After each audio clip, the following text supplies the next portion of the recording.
त्यौहार किसानों को फ़ायदा पहुंचाने वाला त्यौहार भी है, क्योंकि ईद उल अज़हा के इन 3 दिनों में जिन लोगों पर कुर्बानी फ़र्ज़ है वो लोग कुर्बानी करते हैं और कुर्बानी के जानवरों को किसानों से ख़रीदा जाता है, जिसके ज़रिए किसानों को फ़ायदा होगा। तेलुगु देशम पार्टी के माइनॉरिटी लीडर फ़तेहुल्लाह ने कहा कि मुल्क के किसी भी कोने में गाय की कुर्बानी नहीं होती है।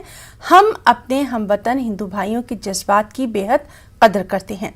फ़तेहुल्लाह ने इस त्यौहार को पुरअमन तौर पर मनाने के लिए अवाम, पुलिस और हुकूमत से ताउन की अपील की।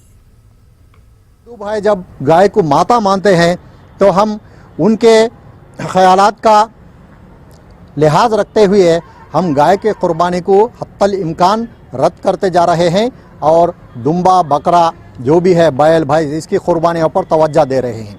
और दूसरी बात मैं आपसे बताना चाहता हूं कि हुकूमतों से हम ये गुजारिश करते हैं कि जो बकर ईद है, ईद उल अज़हा है, इसको आप प्रमोट कीजिए, क्योंकि ये ईद उल अज़हा जिस तरह से जो लोग समझते हैं कि कुर्बानी देते जानवर की और गोश्त खा जाते, ये नहीं है ईद। इस ईद से हर ईद में देखिए आप, रमज़ान रहो, दशहरा रहो, संक्रांत रहो, क्रिसमस रहो, कोई भी ईद हो, शॉपिंग करते हैं। इसी तरह बकरीद के अंदर भी शॉपिंग होती है।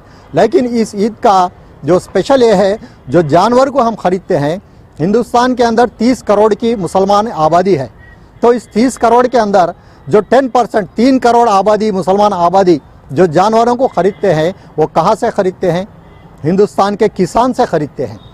तो 3 करोड़ जानवर हिंदुस्तान के किसान से हम ख़रीदते हैं, तो किसान को इतना फ़ायदा होता है, 30,000 करोड़ रुपए का किसान को फ़ायदा हो रहा है।